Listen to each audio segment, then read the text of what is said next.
নমস্কার বন্ধুরা, রান্নার রেসিপির নতুন পর্বে সবাইকে স্বাগত। আজকে আমি পরোটার একটা রেসিপি আপনাদের সঙ্গে শেয়ার করব। আর আমি পরোটাটা তৈরি করব এই বেতো শাক দিয়ে। তাই শাকটাকে ভালো করে এই গুঁড়াটাকে কেটে বাদ দিয়ে জল দিয়ে ধুয়ে পরিষ্কার করে নেব। আর শাকটাকে একটু বেছেও নেব। সমস্ত শাকগুলোকে বেছে শেকড়গুলোকে বাদ দিয়ে জল দিয়ে ধুয়ে এই ঝুড়ির মধ্যে রেখে দিয়েছি। এইগুলোকে এবার আমি ছোটো ছোটো টুকরো করে কেটে নেব। আর পরোটা তৈরি করার জন্য এই শাকটাকে কিন্তু একটু কচি দেখে নিতে হবে। কোনো প্রকার ফুল বা শক্ত হয়ে গেছে এরকম শাক না নিলেই বেশি ভালো হবে। শাকটাকে কেটে নিয়ে তারপর আমি চলে এসেছি। আমি একটু বটি দিয়ে যতটা সম্ভব ছোট করে কেটে নেওয়া যায় ততটা সম্ভবই কিন্তু ছোট করে কেটে নিয়েছি। এবার একটা পাত্রে জল বসিয়ে দিয়েছি 1 কাপ মতন। এই জলের মধ্যে অল্প পরিমাণে লবণ দিয়ে এই শাকটাকে দিয়ে দিলাম। এবার শাকটাকে আমি 3 থেকে 4 মিনিট হাই ফ্লেমে একটু ভাপিয়ে নেব। ঢাকনা দিয়ে আমি ঢেকে দিচ্ছি না, আমি এইভাবে নেড়ে নেড়েই কিন্তু শাকটাকে একটু নরম করে তুলে নিচ্ছি। সমস্ত শাকটা বাটির মধ্যে তুলে নিলাম আর জলটাকে বাদ দিয়ে দিয়েছি। এর মধ্যে দিয়ে দিলাম আরও কিছুটা লবণ, আর দিয়ে দিচ্ছি 1 চামচ মতন চিনি, আর দিয়ে দেবো 1/2 চামচ মতন জোয়ান। আর এই জোয়ানটাকে কিন্তু হাতের তালুতে নিয়ে অন্য একটা হাত দিয়ে একটু ডলে একটু ভাঙা ভাঙা করে এই শাকের মধ্যে দিয়ে দিলাম।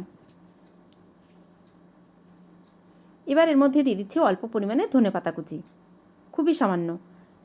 আর দিয়ে দিচ্ছি একটা ভাজা লঙ্কা, লাল লঙ্কা, সেটাকে কুচি করে কেটে দিয়ে দিলাম। এবার এর মধ্যে দিয়ে দেবো 300 গ্রাম মতন ময়দা। প্রথমে আমি 300 গ্রাম মতন ময়দা দিয়ে সমস্ত কিছু দিয়ে মেখে নেব। যদি দেখি আরও ময়দা দরকার তখন অল্প অল্প ময়দা দিয়ে ভালো করে মেখে নেব। সামান্য একটু দিয়ে দিলাম গোলমরিচের গুঁড়ো আর 1/2 চামচ মতন ভাজা জিরে গুঁড়ো, আর দিয়ে দিচ্ছি 2 থেকে 3 চামচ মতন রিফাইন অয়েল। এবার সমস্ত কিছু হাত দিয়ে মেখে নেব। আর এই ময়দাটা মাখার সময় কোনো রকম জলের ব্যবহার আমি করব না। শাক সেদ্ধ করার পরে যে জলটা আছে শাকের গায়ে সেই জলেই কিন্তু ভালোভাবে ময়দাটা মাখা হয়ে যাবে। আর এতে যদি একটু নরম হয়ে যায় তখন অল্প অল্প ময়দা দিয়ে ডোটাকে একটু শক্ত করে মেখে নেব। তাই একসঙ্গে বেশি ময়দা না দিয়ে প্রথমে অল্প অল্প ময়দা দিয়ে ডোটাকে মাখলেই বেশি ভালো হবে। ডোটা কিন্তু আমার একদম রেডি হয়ে গেছে। দেখুন কতটা সফট হয়েছে। এরকম সফটই হবে ডোটা, খুব বেশি কিন্তু হার্ড ডো তৈরি করা যাবে না। এবার এই ডোটা থেকে আমি লেচি কেটে নিচ্ছি। যেহেতু পরোটা তৈরি করব তাই লেচিগুলো একটু বড় করেই কেটে নিলাম। যতটা ময়দা আমি মেখেছিলাম এই ময়দায় কিন্তু আমার 5টা ডো হয়েছে। এবার একটা একটা ডো নিয়ে গুঁড়ো ময়দা মেখে রুটির মতন বেলে নেব।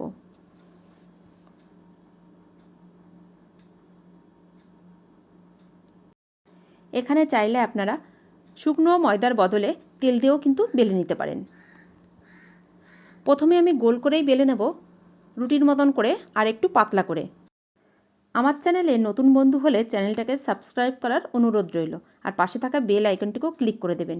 যখনই আমার চ্যানেলে নতুন কোনো ভিডিও আপলোড করব সবার আগে নোটিফিকেশন পৌঁছে যাবে আপনার কাছে।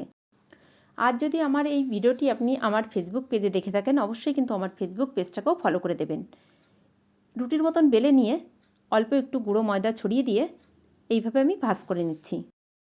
আশা করি আপনারা দেখে নিশ্চয়ই বুঝতে পারছেন। এইভাবে চেপে চেপে আরও কিছুটা গুঁড়ো ময়দা দিয়ে এটাকে আমি চৌকো শেপ দিয়ে পরোটাগুলোকে বেলে নেব। এখানে চাইলে আপনারা ত্রিকোণ বা গোল করেও পরোটাগুলোকে ভেজে নিতে পারেন। আমি পরোটাগুলোকে চৌকো শেপ দেবো তাই কিন্তু চৌকোভাবেই ভাঁজ করে পরোটাগুলোকে বেলে নিচ্ছি। এটা বেলে নেওয়া হয়ে গেছে, এটাকে আমি সাইডে রেখে দেবো। আবার একটা পরোটা তৈরি করে দেখাচ্ছি। সেমভাবে রুটির মতন তৈরি করে অল্প একটু গুঁড়ো ময়দা ছড়িয়ে নিয়ে আবার চৌকোভাবে এটাকে ভাঁজ করে অল্প পরিমাণে গুঁড়ো ময়দা ছড়িয়ে আবার চৌকোভাবে বেলে নেব। সবগুলো পরোটাই আমি চৌকো শেপ দিচ্ছি। এবার আলতো হাতে বেলে নিচ্ছি, খুব বেশি কিন্তু প্রেসার দিয়ে বেলা যাবে না। সবগুলো পরোটা আমার বেলে নেওয়া হয়ে গেছে। এবার একটা ফ্রাই প্যান বসিয়ে দিয়েছিলাম। ফ্রাই প্যানটাকে গরম করে অল্প পরিমাণে রিফাইন অয়েল দিয়ে তারপরে একটা একটা করে পরোটা দিয়ে দিলাম।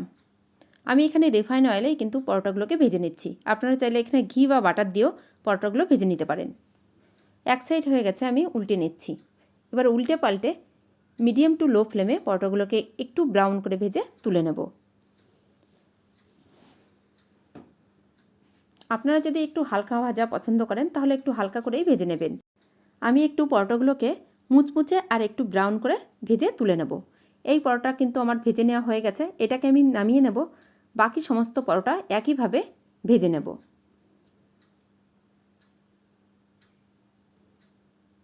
আবারও একটা পরোটা দিয়ে দিলাম। আমি কিন্তু পরোটাকে তেলের মধ্যেই দিয়ে দিয়েছি, আগে পরোটাকে কোনো রকম সেঁকে নিইনি। প্রথমেই আমি তেলের মধ্যেই পরোটাকে দিয়ে উল্টে পাল্টে একটু ব্রাউন করে ভেজে তুলে নিচ্ছি। এইভাবে পরোটা ভাজলে পরোটাটা কিন্তু নামানোর পরে শক্ত হয়ে যাবে না, পরোটাটা অনেকক্ষণ ধরে সফট থাকবে।